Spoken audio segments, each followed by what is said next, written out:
So I get in there. I'm with the older guys, the guys that's about to go to USC, 5 stars, 4-star guys that flew in from Florida. And I go in there, I'm start throwing them around. People from your own home, they hate you the most, right? Yeah. You just never know what somebody's going through, bro. Not that that's an excuse, but you just don't know. Welcome to Players Talk Business Podcast with your host, Darius Jackson, Kavon, Frazier. And man, we got something special today. We got a dope episode. We got dope topics. But first and foremost, we got a Los Angeles, California native in the house, former USC Trojan, 4-year starter for the Dallas Cowboys. And when you walk in the room, you just feel his presence. Antwaun Woods, man, what's good with you? What up, bro? What up, man? What's Thanks happening? for having me here, man. Appreciate y'all. Shit, I appreciate you coming, bro. For real. Sure. It's love. It's always love, man. Whatever y'all need. All I know is my fit feels real weak compared to Twalk's right now. I bro. know. He My came in with the bomber jacket shit. He got the chain with the jacket. I'm killing them. Where you get that bomber from, bro? That bomber is hard. Fashion over, bro. You gotta learn how to shop cheap but look good. Say less, It's bro. about fuck with who it, though. wearing it. It's I about fuck who with it. wearing Nova heavy. Men's I bet popping, you would really. Never I guessed fuck it. with it. Huh? Yeah, I bet No, you you would have never never guessed it. Yeah, I know. You would have never guessed it. It's No. not even about the brands anymore, Yeah, bro. it's Fuck, not. bro. Fuck the big fancy. You be brands. putting me on too. No, Yeah. it's really not, bro. And there's so many advertisements that you could get. You get sponsored by like Build Athletics. There's so many crazy things out there. But anyway, bro, back to LA, bro. Back to LA. You got the LA swag. You in Texas now, bro. Yeah. What brought you from LA, man? Cali. I know Cali people, they don't like leaving home. What brought you to Texas other than the Cowboys, bro? What made you want to stay? I would say, obviously, coming to play for the Cowboys, that would start the interest. Having the chance to live here for the years I played for the Cowboys. So, seeing the city, and then just really like what I want in life as far as family, and a house, and raising my kids, and good schooling systems, and still have a little bit of the West Coast vibe when you need it, and it's not too Southern. I just felt like Dallas was a perfect place for me. So that's why we built the house out here, made it our home. I kind of finally got over, L.A. I've been to the beach. Everybody always talking about weather and beach. And, you don't really go to the beach that much. You know what I'm saying? The weather is cool, but, we can go get it. We can go visit there. It's a great place to visit, but definitely I'm a Texas resident now. So, yeah. Yeah, bro, and you doing it too, bro. Like you really, really doing it, bro. I remember your wife threw you that party for your birthday. Yeah, bro. Man, That shit was, bro. Yeah. It was a nightclub basically inside of his house. Like I know that shit was so fire. Yeah, but it's like, bro, you got a beautiful house, you got a beautiful family, bro. It's dope. It's dope. Yeah, for sure, man. So, it's definitely a success story right there. Yeah, definitely loving this Texas vibes. Got a chance to build a dream home, something I never had growing up. So, Man, that's amazing, bro. Yeah, I'm here to stay, man, for the long run. Let's get it. I guess the only thing we really missing is just like mountains in the background. That's pretty much it, bro. Like we got everything. In the water too. The water. Driving by the water. Consistent weather. Yeah, Consistent weather, and true. The water too, just for viewing, good vibes. But yeah, other than that, Texas cool. So being here, bro, raising your kids here, having that family atmosphere, how would that differ being here and doing that in Prosper, in North Dallas compared to kind of where you came out, where you're from? You know what I'm saying? What was it like? What's funny, bro? Back in, 2020 when I was doing the internship with Fox Sports. And I was training out there. Yeah. And I posted a picture of the field I was training at, and Twalk hit me, and he was like, "Bro, that's where I stay. That's where I live." In the jungle. Like, yeah, bro. Yeah. He was like, "You next to the jungle." I was like, "Where the hell am I training at, bro?" But he screenshotted it, bro, and like drew on it. Like, I live right there. That was the last time I trained there, bro. But no, bro. I just want you to touch on like what was that like growing up in that environment, bro, and how did it shape you today, bro? Honestly, I think it was pretty great. I mean, growing up in these tough environments is always a positive and is always a negative. The negative is that, obviously you don't grow up with much, you lack resources, and it's just a bunch of poverty and a lot of violence and gang violence. That's the negative. But the positive, you get, obviously you grow up in these urban communities, there's certain things you get for being a close-knit neighborhood and, just living there. So it was challenging. It was tough. Obviously, everybody who grew up in the hood deal with the same thing, not much money, not much resources, hanging with the wrong people. And then a few guys like myself and a lot of people we may know, we get an opportunity through sports to see how life should be. You know what I'm saying? So definitely happily I started playing sports. You know, it gave me a chance to go another direction and to, you know, want to pursue something in life, to get good qualities, you know what I'm saying, than the ones that I was used to having. You know, so through sports I was able to see a different outlook on life. You know, I'm traveling certain places. I'm being around different cultures and people that I normally never, like, I don't remember seeing a white person consistently until I got to high school. Damn. You know what I'm saying? So That's it was like, wow. Yeah. Damn. So culture-wise, and then you see how life should be. Like, oh, they got both parents. Damn, they got a house. Damn, they don't really struggle financial. They got cars. They can, like, go to and from whenever they want to.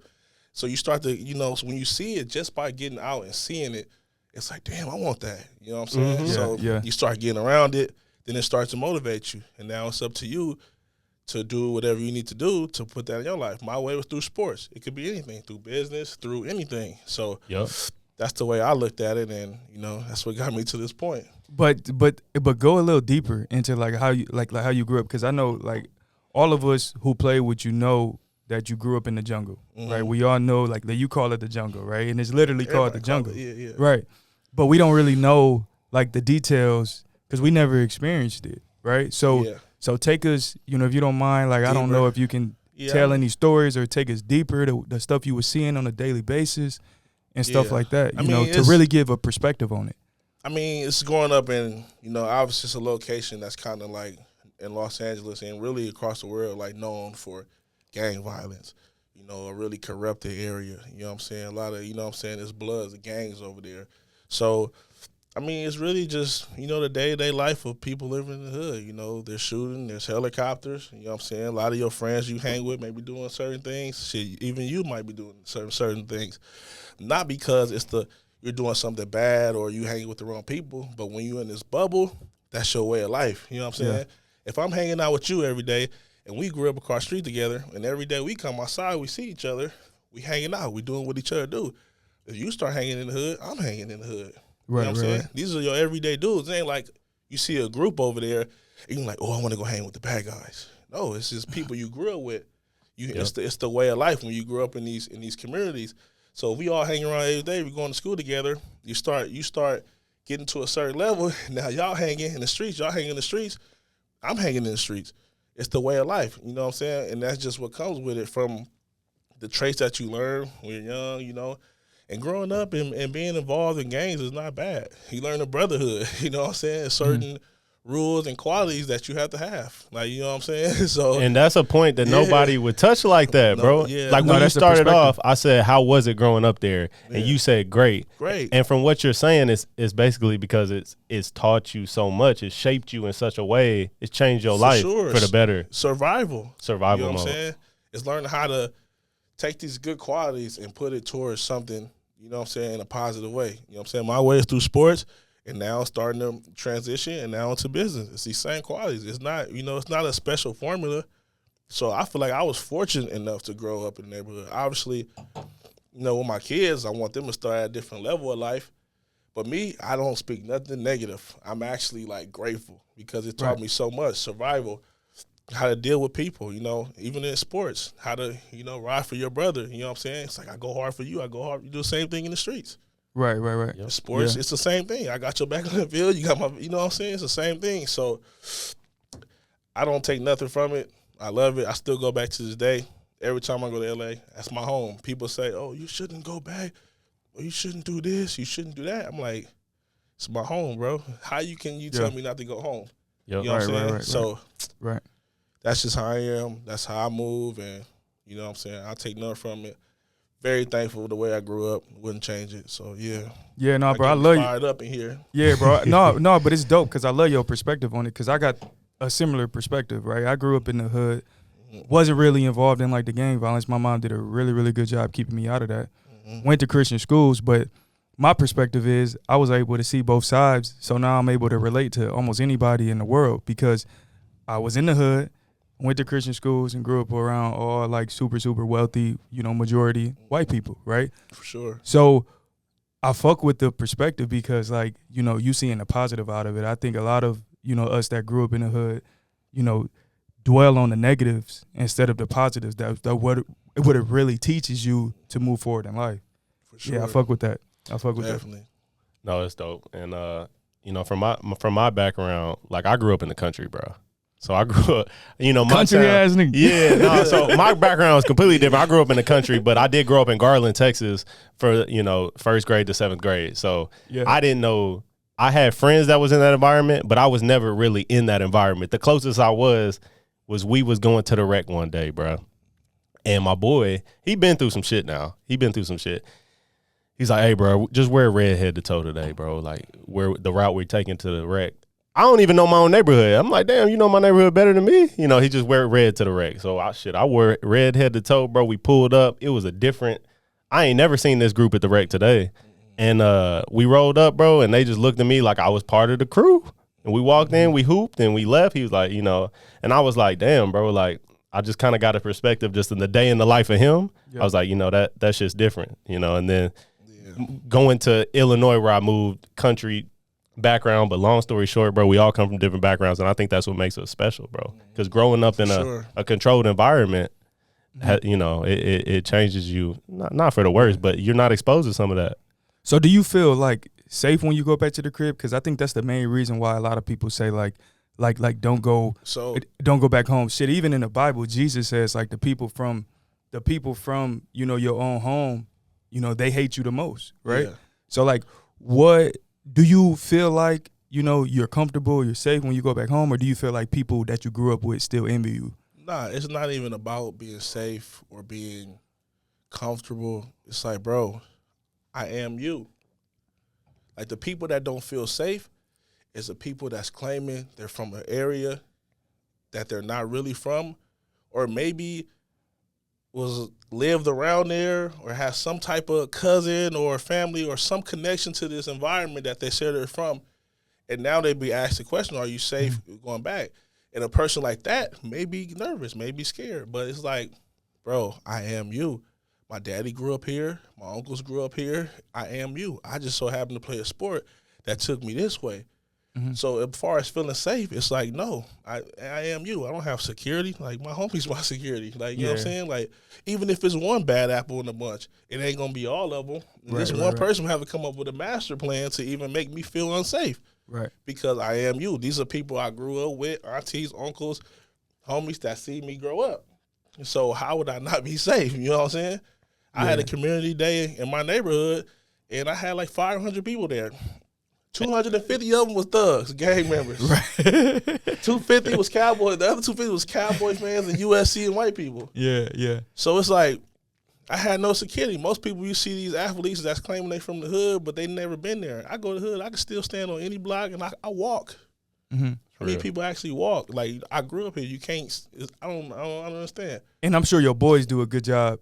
Like, your homies from the crib do a good job of protecting you and making sure you're not indulging yourself back into, you know what I'm saying? So it's not even protecting. It's just like, the ones who saw it, they give you good advice. You know what I'm saying?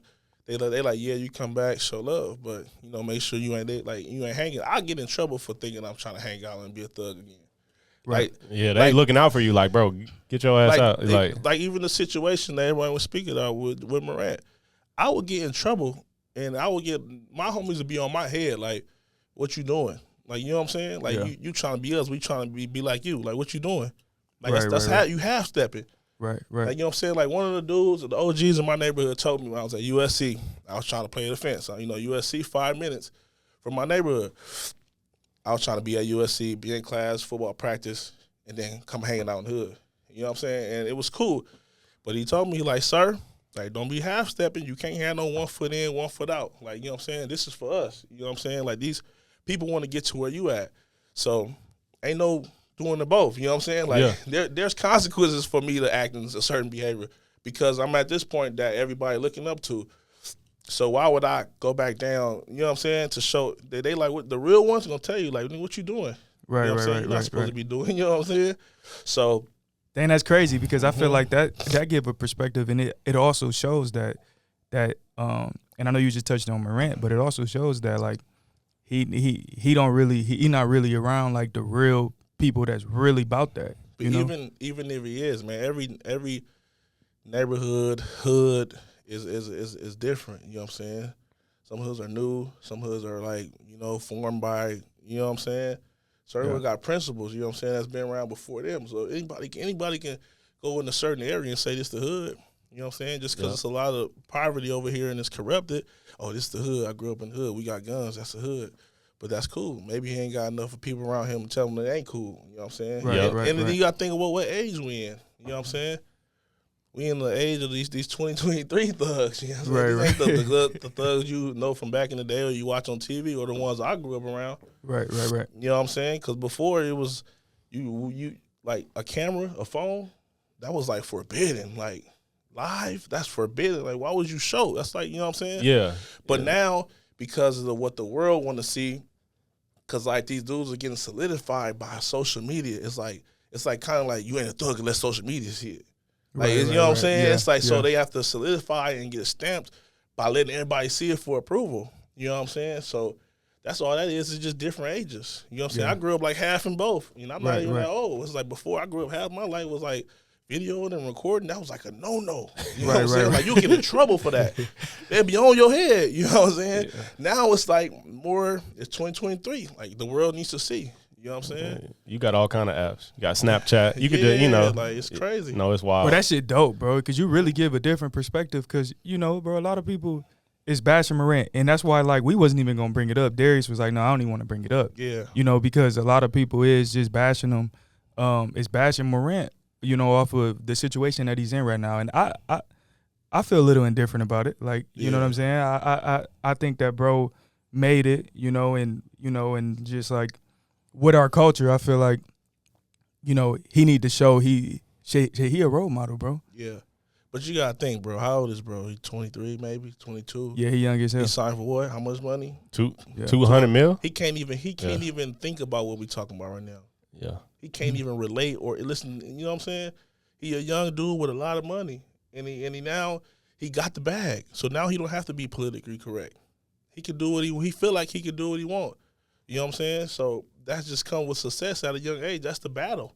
Mm-hmm. A lot of people can't be LeBron and handle success at a young age and be able to be that great of a person. You know what I'm saying? A lot of people, that true colors may come out.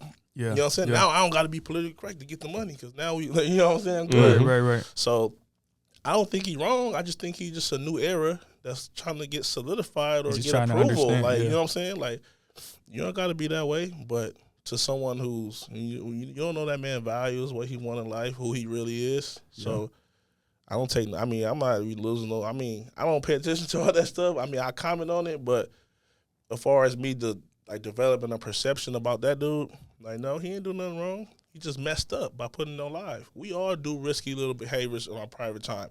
Yep. You know what I'm saying? Whether you lit or not, you ain't about to put it on live. He just so happened to do it, and that's the consequences. I don't think he a dumb player. I don't really truly think he trying to be in the hood. He may be trying to act like it because he got money and may have some of his hood homies around him now.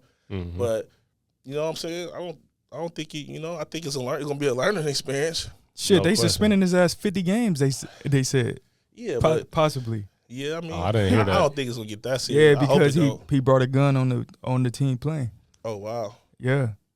Bro, because that was an away game. They went to a club in the away game. It was in Colorado. Yeah. Yeah. And obviously he had to, unless his boys, you know what I mean? Yeah. I mean, who knows what the situation really was, but they talking about 50 games. Well, you just never know. You just never know what somebody's going through, bro. Not that that's an excuse, but you just don't know, And so I guess we'll find out as time goes on. But getting back to you, Twan. Why'd you choose football? Who put you in front of the game to even change your life? I think myself and my dad. For a young age, I used to watch football. I was always into it, but like in Pop Warner, I could never make weight, bro. Like I had to go, like, bro. You had an X on your helmet, man. Like, look, I used to be running around the field, with a trash bag on. Look, so I tried to go to the local Pop Warner team, but bro, too big. So I had to go to the Valley where they had a higher weight limit. So we hop in the truck. This dude named Fat Kid, he should take us to the Valley. Take a bunch of us, we'd go to the Valley, play Pop Warner. I still couldn't make weight there, but I was closer. Okay. You feel me? So I used to have to run around with a trash bag, and that kind of got old, man. Then eventually I ended up quitting. I'm like, you know what? I heard high school ain't got no weight limit. You know what I'm saying? So I'm gonna try this thing again in high school. You know what I'm saying? So I kind of quit and then started hanging, and then during that process, I got into a little trouble before high school, and then ended up getting through that trouble, and then going to high school, and I started training for football, and then. Next thing you know, I got a scholarship offer from Pete Carroll. Yeah. Man, so when you were training, I mean, I know you told me a little backstory about, like, your first training experience. Because, usually kids got some kind of idea, but you, like, took time off, obviously. You had to. Yeah. And then so what was your first training session like? Like, you said... He said, "Man, I didn't know what lunges was. I didn't know how to do it." So man, I'm gonna keep it all the way real for y'all podcast, man. So look.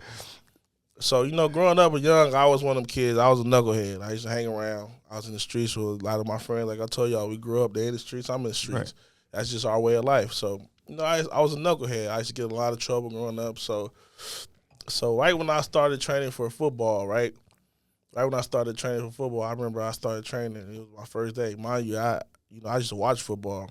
I tried a little bit on Pop Warner, but I never made weight. So, I didn't really know the training part. All I knew was helmet and shoulder pads part. Pop Warner, they ain't training for Pop Warner. You just show up and put the pads on. Like, so that's all I knew. I never knew it was like a whole process to this thing. So, I started working out with a bunch of guys. They was going to the high school I ended up going to. So I started working out with them, right? And then the first day, we started warming up and stuff. I'm like, all right, what I'm saying? I'm a little kid from the streets. I ain't got no coordination, nothing. So they doing lunges. Bro, I could not do a lunge, bro. Bro, you can ask my boy, bro. I'm talking about I was so embarrassed because it looked so easy, but I didn't have no balance. I don't know what it was. Like, I just couldn't do a lunge, bro. Like, go all the way down. I couldn't do it. So, yeah, they kind of they used to clown me for that, man. A lot of my boys still clown me that to this day. Oh, you could do a lunge now, though, man, so we ain't worried about it. But what was it? So, I mean, when did your dream school was 5 minutes down the road? When did they start talking to you? Did Pete Carroll sit in your house? Like, how'd that recruitment go? So this is how it went. So I got to a high school in 9th grade. I was already a little bigger, obviously. And my coach, I went to the JV field, and my coach, Coach Rizzo, he grabbed me from the JV field. Mind you, it's another story. I was fresh out of juvenile hall, to be honest. Like, I went from straight to the field. He grabbed me off the field, took me to varsity, and he put me on varsity. Everybody bigger and stuff, so I was kind of spooked a little bit, but, I'm fresh out the thing, so I'm kind of, I ain't tripping. So I go down there, I'm kind of regular, so we go down there and I'm playing, right? I ended up playing like varsity as a freshman. I guess that was a big deal at the time. I just thought, hey, we was all the same size and everybody bigger, so it was kind of cool, because they was kind of small over there. Yeah. You know what I'm saying? So they were going cool. After that year, my coach was like, man, you need to go to camps. Like, you know what I'm saying? You got a little, you know what I'm saying? You need to go to these camps. I'm like, man, what's camps? Like, I don't know what no camp is. Like, you know what I'm saying? He's like, you need to go to the USC camp. So I never went to the USC camp. I started going to, Rising Stars and Nike, the little camps. All the rankings, yeah. Yeah, and I was doing good.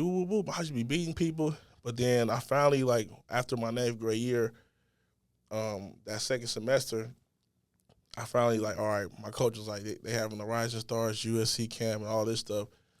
Like you need to go. So, all right, boom. I came to my coach's house, and I got to the camp, and, I didn't really know D-line, no nothing. But I was just, they said, get to the bag, and Warren Sapp was, one of my favorite players growing up. So I knew a little bit. Right. I didn't know no moves, nothing. I was just athletically trying to get to the bag. Yeah. Physically, too. So I was a 9th grader. And I was up at the USC camp, and, they had guys there that had 5 stars that was, about to, go to USC, guys committed already. So I get there, I'm, throwing the 9th graders. So they hey, go to 11th grade. I'm throwing the 11th graders. so we get to the, the guys, you feel me? We go to the guys. I'm not. And I'm still, beating them. I was, kind of light, too. I was, a pass rusher. It was weird. Because now I'm wow, I can't believe I was that good. So I started, I get in there, and mind you, I got mindset. I'm a dog. I don't care how old, how you know what I'm saying? So I'm like, all right, if I got to go with these dudes, like, one thing about me, you're not finna embarrass me. Not in front of all these people that circle up. Right. You know what I'm saying? Yeah. You know how to be in the atmosphere. So I get in there. I'm with the older guys, the senior, the guys about to go to USC, 5-stars, 4-star guys that flew in from Florida. And I go in there, I'm start throwing them around. I'm talking about this. At that point, it was like disrespectfully throwing them around. And so they older, so they tripping. It's Kansas, ain't no bull rush. I'm like bull rushing them over the thing. Yeah, so because I was like, man, I'm a football fan. I grew up in SC. I'm like, I'm in front of Pete Carroll. You gonna do it. You gonna show up. These guys I've been watching my whole life 100%. On TV. That was my mindset. I said, he's like right here watching me. Do you think I ain't finna impress this dude? So that's just how it went. I said, hey, man, Pete Carroll and Brendan Carroll, his son, like all the Jethro Franklin, all the coaches there, they're like, hey, man, come next week. We got, like, better people coming down. Like, ooh, like, that's the one that, like, our real guys come. Like, blah, blah, blah. I'm like, all right, come next week. So, boom, we go to that train. I go to that camp, and now they bigger. You feel me? They bigger. Like, okay, these are real 5-stars. Like, they from, like, out of town, like, everybody big, everybody position. So I'm like, woo. So I'm like, all right. Mm-hmm. So, I'm a young dude. I get in there, same day, like, you going through the drills, they like a little bit more advanced. You know what I'm saying? But they kind of fast, too. They're moving a little different. Yeah, so you start to see the different levels. So we get to this day, I'm looking, I'm in there, I'm always been a shorter, smaller, you know what I'm saying? Even though I probably look big, I'm short. Mm-hmm. So, I get in there, start throwing their ass too. So I'm like, I'm in there saucing them up, like I'm just like overpowering everybody. So then after that, right? So Pete Carroll called me and my dad to his office. Him, and he like a guy, like he like the element of surprise type shit. So he made somebody who was casually gonna talk to us. He gave us a whole speech for like 30 minutes about the USC tradition, all this stuff. So I'm like, man, this dude ain't finna offer me, man. Like, you feel me? I start kind of like, yes, coach, but like really not paying attention, starting looking around his office. Not really, you know what I'm saying? Yeah, he just giving me the speech at this point. Right. And then at the end of it, he like, all right, well, you've been offered a scholarship to the University of Southern California. And my whole life can't crash. I said, oh, my God, bro. Immediately went home, I cried. Yes. You feel me? I'm getting emotional right now. Because that day, I got emotional life, damn near, bro. Yeah, so shit, y'all getting me soft over here. Damn, that's amazing. Fire, bro. That's fire. Oh yeah, so that day changed my life. And it wasn't even that like, oh, it was USC that offered you, blah, blah, blah. I mean, it was kind of hell, yeah. But it really was like, after that point came, I started getting like 30 offers.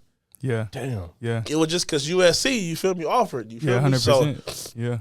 So everybody like, damn, if USC offered this nigga, who is he? Yeah, right. And everybody started looking at your You know what I'm saying? So from a football standpoint, you like, so USC was your first offer? First offer. That's crazy. That happens to nobody, right? That's crazy. Nah, bro. So it threw me off. You know what I'm saying? People saying that never happens. People start with San Diego State first. You feel me? Like San Jose. And I got USC. And so that started the whole thing. I started getting Miami, Tennessee. And that's a crazy blessing. Yeah, that's crazy. Like, my mailbox used to be full. You feel me? And crazy. I really, like, you know what I'm saying? I kind of casually went to that camp. Yeah. My coach was begging me for a whole year to go. What was your respect like after that offer? Like, around your neighborhood, around your family, your friends, your high school teammates? Was your respect different after that? Yeah, it immediately started to change. That was, like, the turning point for me. Mm-hmm. Like, it was like, people was kind of proud. Like, oh, you going to SC. Like, SC was the big deal. We stay 5 minutes from SC, 5-10 minutes. Yeah. So it was like, you going right here to this. I ain't the only one that watched them my whole life. They, they watching SC too. It's a big thing for LA. You know what I'm saying? So it was just like, that turned the whole thing, man. I know y'all games was crazy. I know you had the whole hood at the games, huh? Sure. You already know. Everybody calling asking for tickets. Mm-hmm. And it was just a good time. That probably the best time of my life in USC. Yeah, that's dope, bro. That's so dope. The first time, kind of fast forwarding, the first time we met was the NFLPA Bowl. Yeah, and I actually remember my haircut was jacked up, bro. I had like he was talking shit. Oh, it wasn't blended. I was coming from Miami. The barber wet my hair, jacked it up. So Twan had his barber come through, and I was like, hey, bro, like, he got time to cut. He's like, oh, man, he'll get you right. Like, and he did, bro. He got me right. But that was the first time. That was our first interactions. We ended up being on the same team. But, that was that game. And then a couple years later, we met again in 2018. Mm-hmm. I was coming off ACL. Twak, were you just released by the Tennessee? Yep. It was May. I just got released by Titans. And you was with the Titans on practice squad for the first 2 years. 2 years, yep. And I was coming from Cleveland, and I was with the Cowboys before, but we had a little bonding moment because we were just talking about shit, how we basically wanted to sign a contract after this workout, bro. Mm-hmm. Right. And I just remember we both got signed that day. And I was asking him, I was like, "Where you about to go after OTAs?" He's like, "Man, I'm about to go back to LA." And I remember he was training. He was in the sauna, bro. And because I was watching your stories, like in the sauna, and he was just like, "I'm about to get it." Yeah. And then when he came to the 2018 training camp, it was a different tone. Yeah. It was a different tone. And I just remember the first practice, it was like the first or second padded practice, it was like him and Travis Frederick at all pro just started duking it out. Yeah. And that's when you kind of established yourself because you was throwing him around just like you did in high school, you know. So. That's what I remember. I remember like because I was on the Cowboys my whole rookie contract, and those first 2-3 years, Travis Frederick and our whole offensive lineman was like the guys. Like they all walked out on the. I mean I know y'all remember they all walked out on the field together. For sure. Everybody's a little bit intimidated by them. But shit, I used to joke around and try to split their huddle every time. You know what I'm saying? They used to try to push me back and shit like that. They was in unison. They were them guys though, they were super unison and they were the guys. And just to see, a new guy that came in that don't nobody really know, and off bat. First padded practice fighting Travis Frederick, that brought our whole defense together. And that was the best our defense have been, since my whole time on the Cowboys. So touch on a little bit about that and your journey from practice squad, because and then I remember talking to you, it's like, man, I used to pray for this, while I was on practice squad the whole time. Yeah, it goes to, competing, right? So why we do this, what you do it, it goes to competing. The first 2 years I was on practice squad. But if you ask anybody from 2 years, I shouldn't have been on practice squad. Right. So it's just like they had like a caged dog for 2 years. You know what I'm saying? So it got to a point where it's like I couldn't wait to get another set of eyes on me. I couldn't wait. So that's why when I seen you, I told you like I'm about to go back and I'm about to lock in. You feel me? I transformed and everything. I was ready. You feel me? So.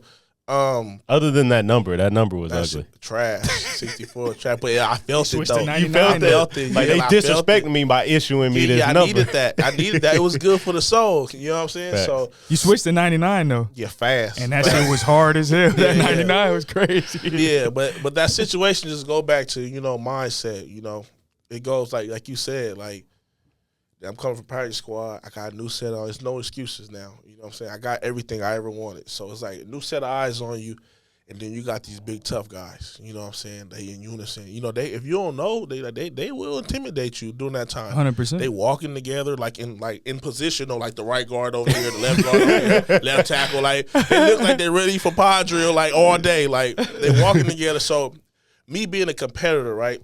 Like, I'm a competitor. I've been waiting for a shot, and I'm waiting to show what I can do. It's like you compete, and it's like I always feel like I can lock in longer. Like, when it's you versus me, it's always me. That's anything in life. So when I used to see him, I used to be looking at the chop. I'm playing him. I'm pump faking him. Hey, what's up, bro? I'm really like, I'm really, you feel me? I'm really sizing them up. And I was respecting it. I'm like, oh, these dudes, man, like, they walking in unison. Obviously, some of these dudes is walking Hall of Famers. They tough. They got all these Pro Bowls.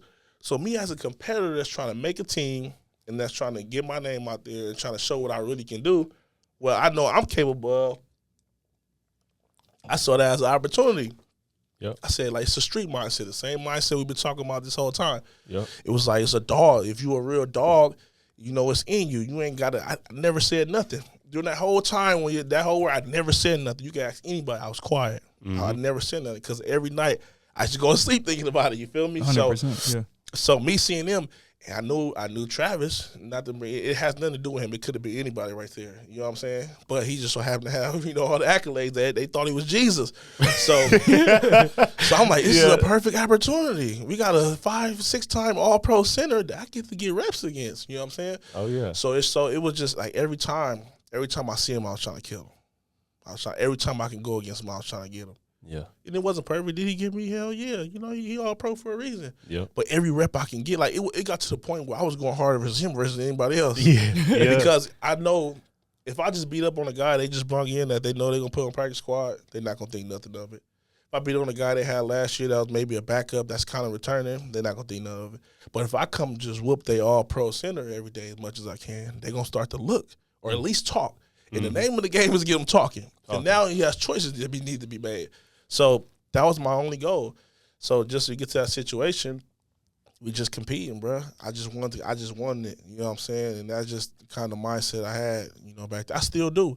It's just you get a little older, but I still do. Oh, you know what I'm saying? That's just how I am. You ask anybody that's played with me in training camp or competing, and they say, dude, I make it hard every time because I'm gonna go hard. It's in my mind. You know what I'm saying? Whether what shape I'm in, what no matter what, it's in your mind. So that just be my mindset, and that was literally just me trying to get in. I was on 2 years practice squad. You can't go one more. During that time, it was like, you only had one more. Before COVID, they didn't extend that. No, you're right. Exactly. You only had one more, so it was like do or die. This could be my last year ever trying out in the NFL. And it was grooming you, bro. It was grooming you for the moment because you ended up becoming a 4-year starter for the biggest team in the world. And not only were you a starter. It was like 3, but I'll take that 4. Yeah, I gave you 4. Yeah, I gave you 4. I'll take it. I gave you 4, but you was 3 years. I gave you that last year too. Yeah, because you got hurt. Are you right? talking about your last year? No, it was 3 though. It was 3. It was 3 total. Yeah. So 3 years though. But you wasn't just a starter, bro. You was the heart and soul. Yeah. You was the heart and soul of that defense. I remember when you got a pick in the New York game. Bro, he got a pick in the New York game and he grabbed a ball. I'm standing right next to Coach Garrett. He grabbed a ball. He looked at Coach Garrett and he threw this bitch like 80 miles an hour at Coach Garrett's head. And I was like, bro, he just threw the ball 80 miles. And Coach Garrett caught it. And Twack was like, if he didn't catch it, Twack probably wouldn't have cared, bro. Hey, I fucked with Coach Garrett, though. Yeah, I liked him a lot. Yeah, bro. A lot of people didn't, bro. You know what? We actually got a chance to chop it up with him for 20 minutes the other week. And you know what? It was cool, man, because honestly, he's one of the most influential coaches that I've had in my time in the league. But he gave guys, you know what? He gave guys opportunities. He started talking, and the first person he started talking about in camp was you. Yep. He started talking about this number 99 or this number 64, and that was the start of it, bro. He gave guys opportunities. He did, for sure. Him and Rod Marinelli, for sure. Yeah, Rod Marinelli. He did. Rod Marinelli, he brought me back to the Raiders. Yeah, exactly. Him and Coach Bisaccia. Yep. But, yeah, for sure. But no, man, just grooming you to have that opportunity. I had to tell that story because I was like, he's wild for that. But that's how you play. Your passion was just unmatched, bro. Yeah, that's just the mindset in life, though. Yep. It just no matter what. It just that's just how I am. Anybody around me, you know what I'm saying? For sure. The situation could have been on the streets or just walking around. That's just how I am. It's a certain way to do things. About I think how you should approach yourself as a man, especially in this new day and age. You know what I'm saying? Yeah. Yep. So, it's all love. And I think it's dope, bro, because you got a real positive mindset. I do want to dive a little deeper into like after the Cowboys. I know my first time being released was in year 6, and that shit was fucking. It caught me so off guard, kind of. I knew I wasn't gonna make the Bengals that year, but when they released me, how they did it caught me completely off guard. What did it tell you about like the NFL during that time that you got released from the Cowboys and had to transition a little bit? I would say in this league, you can like Rob Marinelli used to harp on it a lot, man.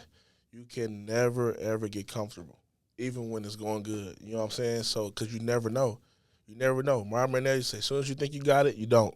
Yep. As soon as you think you got it, at that moment when you be like, I got it, you really don't.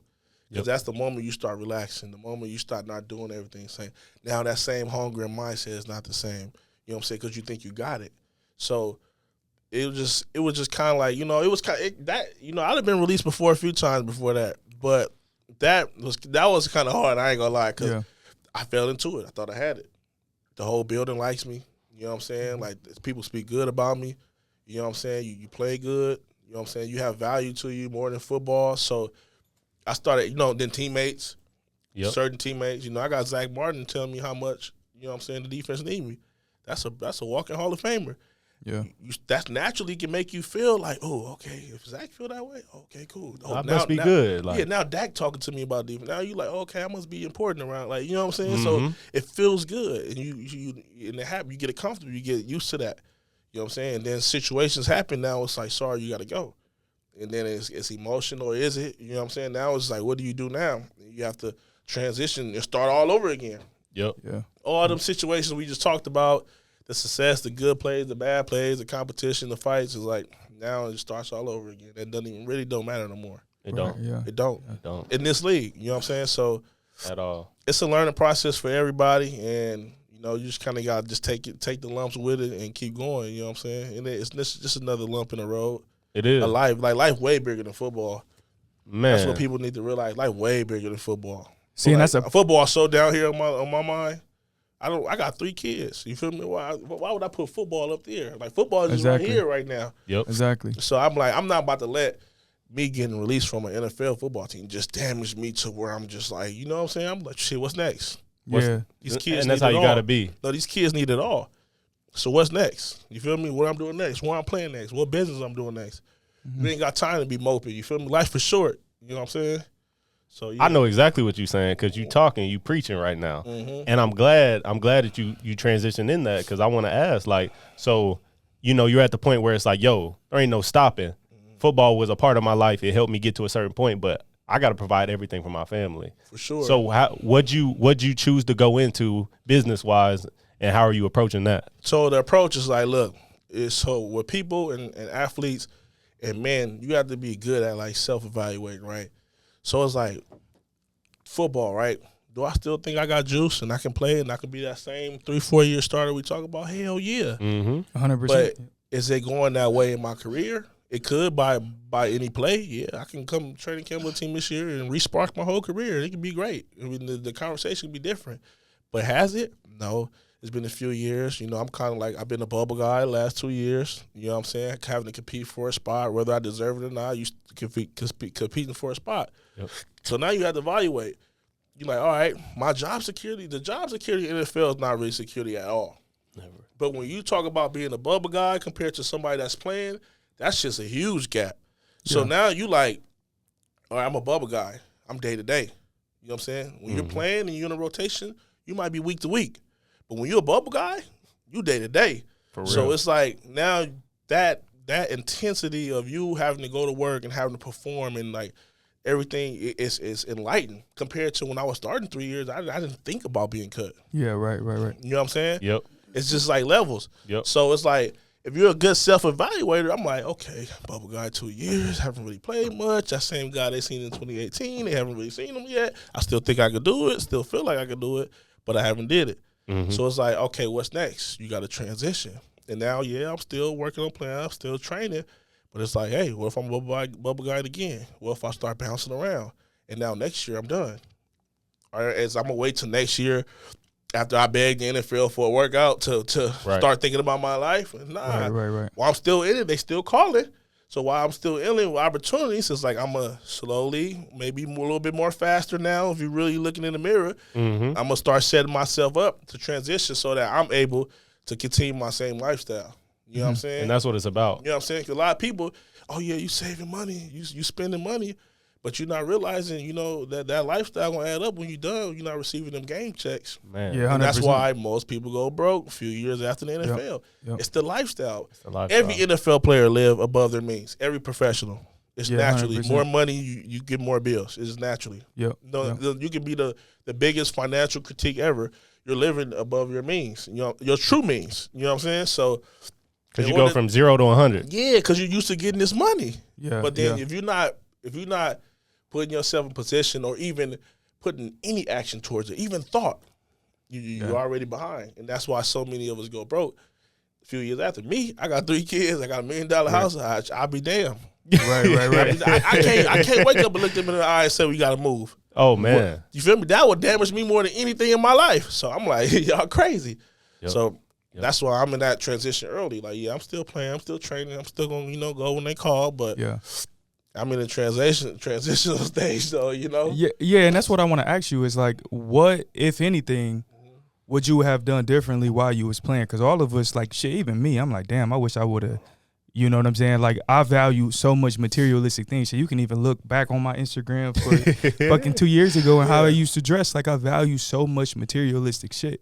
And I'm like, damn, like, that's, like, I look at my closet now, I don't have any of those clothes. No. I'm like, fuck. Like, I just blew all that money. You can't resell them. You can't, watches you can resell. Yep. It's it's a small amount of materialistic things on this earth that you can buy and sell it for more. You know what I'm saying? Clothes, some jewelry, like it's not one of them. So what, if anything, would you have done differently, or would you told your younger self as you was coming up in the league?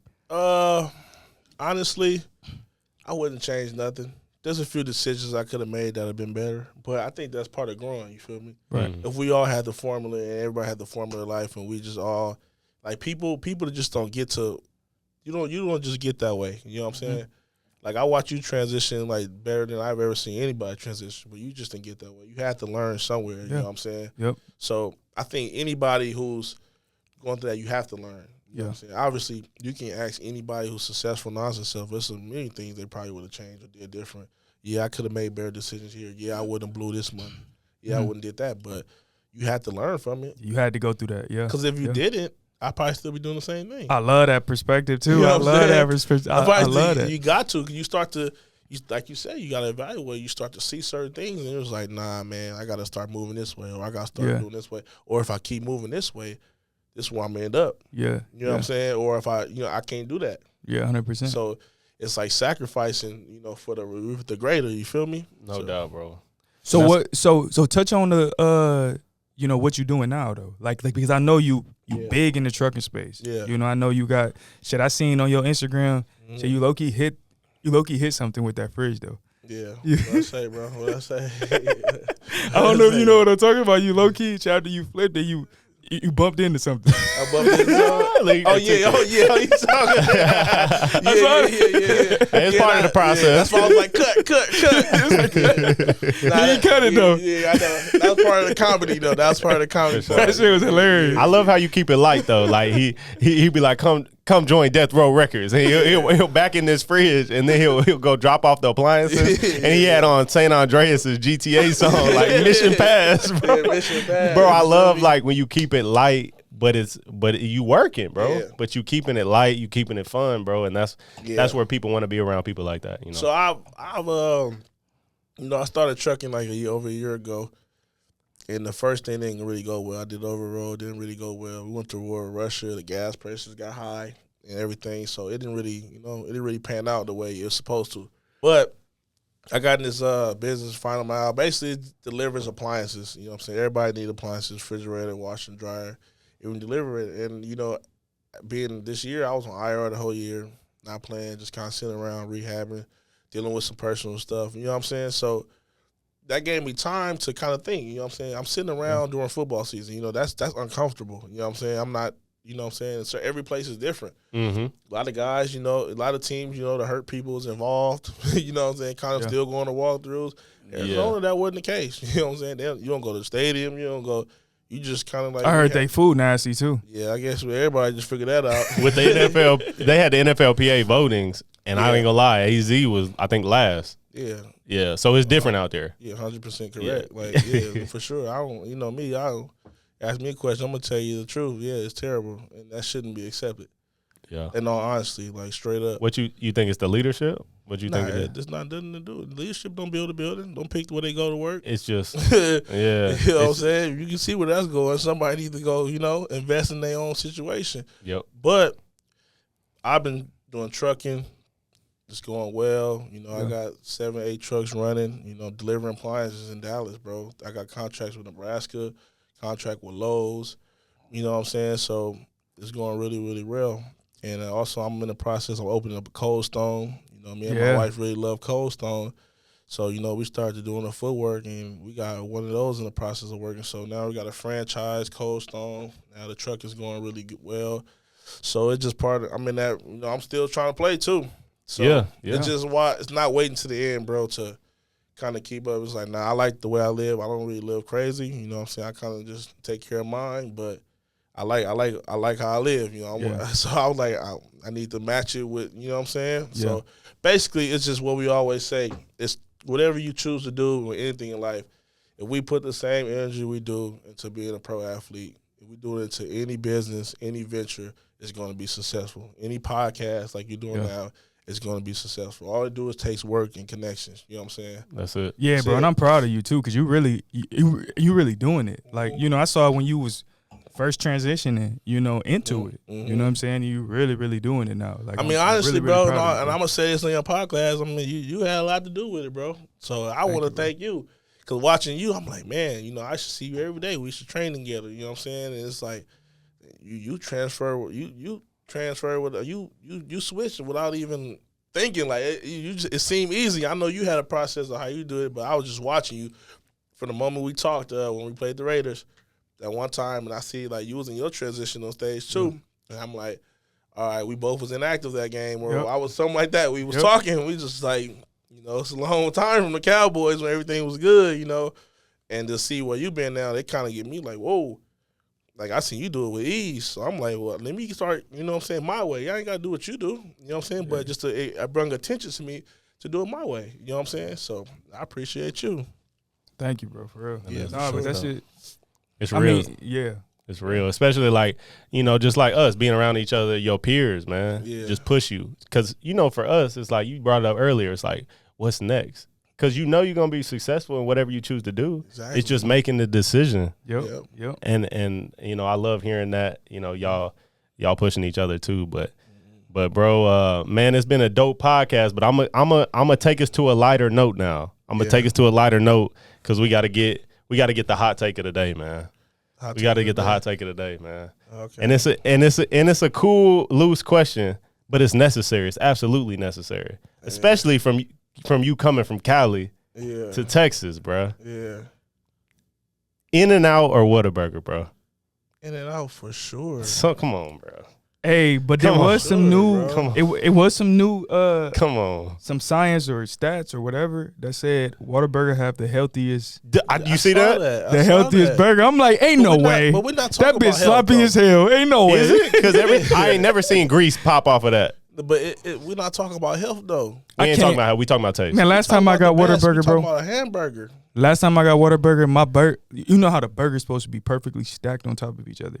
Yeah. My shit was like this. Because that's a real burger. Yeah. No, that's some bullshit. In-N-Out got these perfect buns, and they got this nasty sauce. The fries don't even taste like nothing. In-N-Out go crazy. All right, this is all I got to say. In-N-Out don't even got bacon on the menu, bro. That was the coldest line. That's hard to come back from. They don't even got. Was that you that told me that years ago? Years ago. Yeah, I swear. I said, Twan, In-N-Out don't even got bacon on the menu. Yeah, I know. Yeah, they're out. That's because I'm a big fan of bacon on hamburgers. So you killed me with that one. I didn't say nothing after that. But it's like it's levels though, for real though. Like if you just talking about burger, Whataburger open 24 hours, so every corner. So we talking about times now. No, I'm just saying who wants it? It's like Walmart versus Target. Yeah, exactly. So you're trying to say that In-N-Out is Target? Because they got palm trees out front. Is that what it is? Sure. It's just like it's always crowded, and they want In-N-Out that's not crowded. That means a lot of people want this burger. Whataburger, it be empty, and then they want to take long. It's over 24 hours. That's how you know that it's not the best burger. It's over 24 hours. Shake Shack's better than In-N-Out, bro. So you tell me this. In-N-Out wouldn't even be a business if they had the same hours as Whataburger wouldn't even be a business if it had the same hours as In-N-Out. I don't even pay attention to In-N-Out's hours because they burgers just trash. No, yeah. Like, I don't even know. But let's be honest. Sell all night 24/7 to keep up. Bro, we need to pull up the revenue. And let's be honest. Whataburger. Five Guys is the best. Five Guys got the best burger. I say if we critiquing burgers over preference, I say Five Guys. Sorry. Yeah, Five Guys go crazy. I'm not going to say Five Guys is number one. Yeah. I'm a burger fanatic. I ain't going to lie. But y'all ain't never heard of this spot. It's in Michigan. There's a spot called Elevation Burger. And they only get their meat from, like, Idaho. It's crazy, right? Second is BurgerFi. You ever been to BurgerFi? Yeah, I've been there. Yeah. Where they put the stamp on there? Yeah. Bro, that...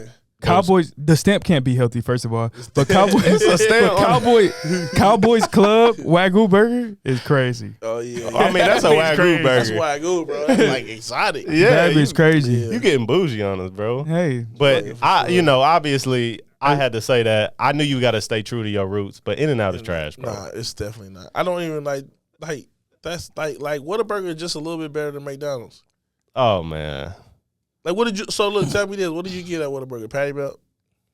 Usually. Yeah, because it's fire. It's just the patty melt. What do you get, a double-double? No, is that what they call it? Sure, double-double.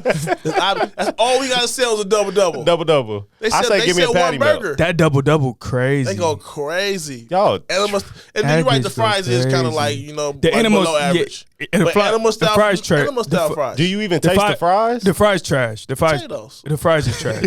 Yeah. The fries is trash. Fries is trash if you want to, you know what I'm saying? But you get got no salt fries on it. Like, yeah, fries bro. trash. But they make it fresh potato. You can be in the drive-thru, they be cutting potatoes. That bitch, it is fresh though. Really healthy. Oh my God. That's a motherfucking, like you literally eating a potato just cut up. Yeah, you eating a potato with a little bit fries of salt on it.